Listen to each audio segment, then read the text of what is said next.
जो America Venezuela के राष्ट्रपति को उसके बेडरूम से उठवा सकता है, वो ईरान के सामने अचानक से बेबस क्यों नजर आने लगा? Israeli officials convinced you to not strike Iran?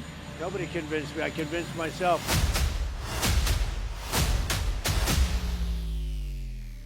13 जनवरी को डोनाल्ड ट्रंप ने जब ईरान के लोगों से कहा कि मदद रास्ते में है, तो उसका सीधा मतलब था कि हमला होने वाला है। And all I say to them is help is on its way. You saw. लेकिन फिर 15 जनवरी को डोनाल्ड ट्रंप ने यूटर्न ले लिया और कहा हमला नहीं होगा।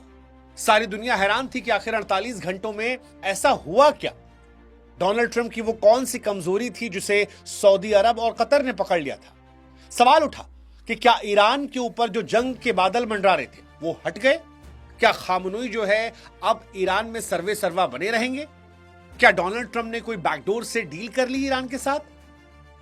आज इस वीडियो में हम आपको बताएंगे कि इजराइल के पीएम नेतन्याहू ने डोनाल्ड ट्रंप को वो कौन सा फोन किया था जिसने जंग रोक दी। क्या आगे जंग होगी? क्या चीन और रूस की एंट्री ने अमेरिका के हाथ बांध दिए हैं? आने वाले टाइम में एलॉन मस्क की स्टारलिंक क्या ईरान में क्रांति लाने वाली है? और सबसे महत्वपूर्ण या कहें कि सबसे रोचक कि 15 जनवरी को अचानक से पेंटागन में पिज्जा के ऑर्डर कैसे बढ़ गए थे। पिज्जा और युद्ध बड़ा खास कॉम्बिनेशन है अमेरिका को लेकर। लेकिन इस कहानी को समझना है तो आपको 15 जनवरी 2026 की शाम को चलना होगा, क्योंकि वॉशिंगटन में सब कुछ सामान्य था। रक्षा मामलों के जानकार और इंटरनेट पर नजर रखने वाले जासूसों की नजरें पेंटागन पर टिकी थी। एक आसपास अजीब सी हलचल थी। पिज्जा की दुकानों में देर रात ऑर्डर्स बढ़ रहे थे। इसे खुफिया दुनिया में द पेंटागन पिज्जा इंडेक्स कहा जाता है। हालांकि कोई सरकारी नियम नहीं है, लेकिन यह एक बहुत सटीक इशारा माना जाता है। 1990 के दशक में फ्रैंक मीक्स नाम के एक पिज्जा वाले ने इस बात का खुलासा किया था कि अमेरिका जब भी किसी देश पर बड़ा युद्ध या कोई बड़ी फौजी कार्रवाई करता है तो पेंटागन और व्हाइट हाउस में पिज्जा की डिलीवरी कई गुना बढ़ जाती है। वजह साफ है, अधिकारी उस दिन घर नहीं जाते, वो वॉर रूम में बैठकर रणनीति बनाते हैं। 15 जनवरी की रात भी कुछ ऐसा ही हो रहा था। पेंटागन के भीतर नक्शे खुले थे, ईरान के 52 ठिकानों पर निशाने लगाए गए थे। इशारा बिल्कुल साफ था कि हमला होगा, लेकिन ठीक उसी वक्त हजारों मील दूर एक फोन कॉल ने सारे खेल को पलट कर रख दिया। वो फोन कॉल किसका था? वो फोन कॉल नेतन्याहू का था, क्योंकि तेल अवीव में माहौल तनाव भरा था। खबरों की माने तो इजरायली प्रधानमंत्री बेंजामिन नेतन्याहू के विमान ने एक अजीब हरकत की। मीडिया रिपोर्ट्स कहती हैं कि यह सुरक्षा के लिए किया गया था। जब भी बड़े हमले का डर होता है तो पीएम को सुरक्षित जगहों पर ले जाया जाता है, लेकिन असली खबर तो वो फोन कॉल थी जो नेतन्याहू ने अमेरिका में की। 14 जनवरी को इजरायली पीएम ने ट्रंप और अमेरिका के उपराष्ट्रपति को साफ शब्दों में सलाह दी कि अभी ईरान पर आप हमला मत कीजिए, हम आपसे रिक्वेस्ट कर रहे हैं। अब ये दुनिया में कई लोगों को चौंका सकता है कि इजराइल का प्रधानमंत्री अमेरिका से क्यों कह रहा है कि आप ईरान पर हमला मत कीजिए, क्योंकि इजराइल और नेतन्याहू तो पिछले 20 साल से चाहते थे कि ईरान पर अटैक हो जाए। फिर सवाल है वो फोन करके रिक्वेस्ट क्यों कर रहे हैं? इसके पीछे की असली वजह जो है वो इजराइल की फौजी तैयारी थी। जून 2025 की लड़ाई में इजराइल के आयरन डोम मिसाइल सिस्टम पर बहुत दबाव डाला गया था। इजराइल को अपनी मिसाइलें दोबारा भरने के लिए समय चाहिए था। नेतन्याहू जानते थे कि अगर आज अमेरिका ने ईरान पर हमला किया तो ईरान जो पलटवार करेगा वो अमेरिका पर नहीं करेगा, वो इजराइल के शहरों पर करेगा। और इस नाजुक मोड़ पर इजराइल अपने देशवासियों के लिए कोई खतरा नहीं चाहता था। इजराइल की यह मजबूरी डोनाल्ड ट्रंप के लिए ब्रेक लगाने की वजह बन गई। हालांकि यह सिर्फ एक वजह है, सारी वजह यही नहीं है। डोनाल्ड ट्रंप के लिए मुश्किलें सिर्फ इजराइल तक सीमित नहीं थी। उन्हें दूसरा और सबसे बड़ा झटका लगा अपने पुराने दोस्त सऊदी अरब, कतर और मिस्र से। अमेरिका इस बात की उम्मीद कर रहा था कि ईरान पर जब वो हमला करेगा तो अरब देश उसके साथ खुलकर खड़े होंगे।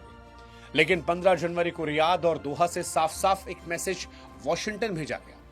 मिडिल ईस्ट के इन देशों ने अमेरिका को साफ कहा कि ईरान पर हमला करने के लिए आप हमारे आसमान का इस्तेमाल नहीं कर सकते। यह अमेरिका की फौज के लिए एक बहुत बड़ी मुसीबत थी। अमेरिका का सबसे बड़ा एयरबेस कतर में है। अगर ये देश मदद ना करे तो अमेरिकी लड़ाकू विमानों को ईरान तक पहुंचने के लिए बहुत ही लंबा और खतरनाक रास्ता लेना पड़ता। हालांकि इसके पीछे अरब देशों को अपना डर था। ईरान ने हाल ही में धमकी दी थी कि अगर उसके पड़ोसियों ने अमेरिका को हमले के लिए जगह दी तो ईरान उन देशों के तेल के कुओं और उनके शहरों को निशाना बनाएगा। सऊदी अरब और यूएई जो अपने देश को बिजनेस का केंद्र बना रहे, वो युद्ध की आग में नहीं जलना चाहते थे। एक और कारण हथियारों और जहाजों की तैनाती का भी था। किसी भी बड़े युद्ध के लिए अमेरिका को अपने सबसे बड़े युद्धपोत की जरूरत होती है, लेकिन 15 जनवरी को अमेरिका का सबसे आधुनिक जहाज यूएसएस अब्राहम लिंकन इस घटना स्थल से काफी ज्यादा दूर था। यह जहाज परमाणु ऊर्जा से चलता है और अपने साथ दर्जनों लड़ाकू विमान लेकर चलता है। पेंटागन के अफसर जानते थे कि बिना इस तैरते हुए किले के ईरान जैसे बड़े देश पर हमला करना खतरनाक होगा। अगर ईरान अपनी मिसाइलों से पलटवार करता तो अमेरिकी सैनिकों को हवा से सुरक्षा कौन देता? इसलिए अमेरिका ने जहाज को वहां पहुंचने का समय देने के लिए कुछ दिनों के लिए इस हमले को टालना ही बेहतर समझा। हालांकि इस कहानी में दो नए खिलाड़ी और भी आते हैं, चीन और रूस, जो पर्दे के पीछे से खेल रहे हैं। जब एलॉन मस्क ने अपनी स्टारलिंक इंटरनेट सर्विस को ईरान के ऊपर शुरू किया ताकि प्रदर्शनकारी अपनी बात दुनिया को बता सके, तो ईरान ने उसे बंद करना शुरू कर दिया। लेकिन जानकारों का यह मानना है कि ईरान के पास इतनी हाईटेक टेक्नोलॉजी नहीं है। रिपोर्ट्स कहती है कि चीन के साइबर एक्सपर्ट्स तेहरान में फिलहाल मौजूद हैं और वो ईरान को इंटरनेट पर दीवार बनाने में हेल्प करना चाहते हैं। चीन नहीं चाहता कि ईरान में अमेरिका की पसंद की सरकार आए, इसलिए वो ईरान की लगातार हेल्प कर रहा है।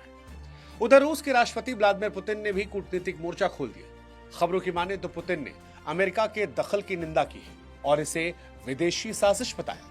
ये साफ है कि रूस और चीन एक बड़े मौके की तरह देख रहे हैं जहां पर वो अमेरिका को फंसा हुआ देखना चाहते हैं। अब सवाल है कि क्या युद्ध टल गया? आज तक की जो अपडेट है, आज तक की स्थिति को देखें और ये सवाल पूछें क्या खतरा टल गया, तो इसका जवाब सीधे सीधे मुश्किल है, लेकिन आंकड़े डराने वाले हैं। अमेरिका की मानवाधिकार संस्थाओं की जो नई रिपोर्ट है उसके मुताबिक ईरान में अब तक 2677 से ज्यादा प्रदर्शनकारी मारे गए। सड़कों पर विरोध प्रदर्शन कुछ धीमे जरूर पड़े हैं, लेकिन सरकार अभी भी सख्त है। ईरान के सुप्रीम लीडर अयातुल्लाह खामनेई ने 18 जनवरी को बयान दिया था कि हजारों लोग विदेशी ताकतों के भड़काए दंगों में मारे गए। उन्होंने सीधे तौर पर अमेरिका और इजराइल को इसके लिए जिम्मेदार ठहराया। वहीं दूसरी तरफ यूएन ने अमेरिका में एक नया दांव चला है। अमेरिका ने ईरान और उसके व्यापारिक साथियों पर 25% टैक्स लगाने की धमकी दी है। यानी अमेरिका अब मिसाइल के बजाय आर्थिक हथियारों का इस्तेमाल करेगा। लेकिन इन सब के बीच में गौर करने वाली बात यह कि अमेरिकी सेना ने अपनी जगह नहीं बदली। यूएसएस अब्राहम लिंकन अभी भी रास्ते में और कतर के एयरबेस पर भी हलचल सामान्य है। कई एक्सपर्ट ऐसे हैं जो इसे तूफान से पहले की खामोशी मान रहे हैं। अब अगर यह तनाव बढ़ता है तो भारत के लिए चिंता की दो बड़ी वजह है। पहली, तेल की कीमतें।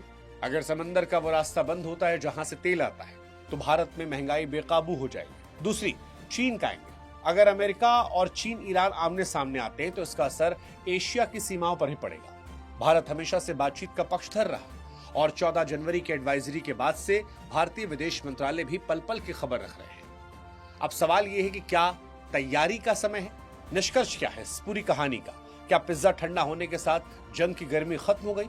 जवाब है अभी नहीं। अमेरिकी रणनीतिकार इसे शांति नहीं, दोबारा और बेहतर तैयारी करना मान रहे हैं। वो जो कहावत है कि शेर जब शिकार से पहले रुकता है तो वो डरता नहीं है, वो अपनी जगह को और बेहतर कर रहा होता है। डोनाल्ड ट्रंप का इतिहास गवाह है कि उनका कोई भरोसा नहीं। 1 जनवरी 2026 को वेनेजुएला के मामले में भी ऐसा लग रहा था कि बात बन गई है, लेकिन अगले ही पल एक्शन हो गया। ईरान को मिली ये राहत शायद तब तक है जब तक अमेरिकी युद्धपोत अपनी सही जगह पर नहीं पहुंच जाते, जब तक इजराइल को तैयारी का वक्त नहीं मिल जाता, जब तक कतर, यूएई और बाकी के अरब देश जो हैं उन पर अमेरिका दबाव बनाकर अपनी तरफ नहीं कर लेता। अब दुनिया के सामने सवाल है कि क्या स्टारलिंक और टेक्नोलॉजी ईरान में क्रांति लाएगी? क्या ट्रंप के टैक्स वाला दांव ईरान को झुका पाएगा? और सबसे बड़ा सवाल, क्या 2026 में इतिहास का एक भयानक रूप हम आपको देखेंगे? जाते जाते एक सवाल आपसे भी, क्या अमेरिका को अब हमला करना चाहिए या आर्थिक प्रतिबंधों से ईरान पर काम चलाना चाहिए? कमेंट करके आप बताइए और साथ ही यही बताइए, क्या अमेरिका जो कर रहा है वो दादागिरी है या फिर ईरान के अंदर की जो आवाजें हैं उनका साथ देना एक तीर से दो निशाना है? What's your take? Please comment. और किसी और विषय पर अगर आप चाहते हैं कि हम एक विस्तृत जानकारी आप तक पहुंचाएं तो कृपया करके आप उसे कमेंट सेक्शन में लिखिएगा। हमारा आपका रिश्ता यूं ही चलता रहे। ऐसी तमाम किस्से, कहानियां, जियोपॉलिटिकल विषयों पर हम आपके लाते रहेंगे। बाकी आप जुड़े रहिए हमारे साथ, बने रहिए हमारे साथ। और हमारा एक नया गाना भी आ रहा है बोलो राम, उसे भी आप जरूर देखिएगा। हमें वहां पर भी आपसे उतना ही प्यार चाहिए। जय हिंद, जय भारत, नमस्कार।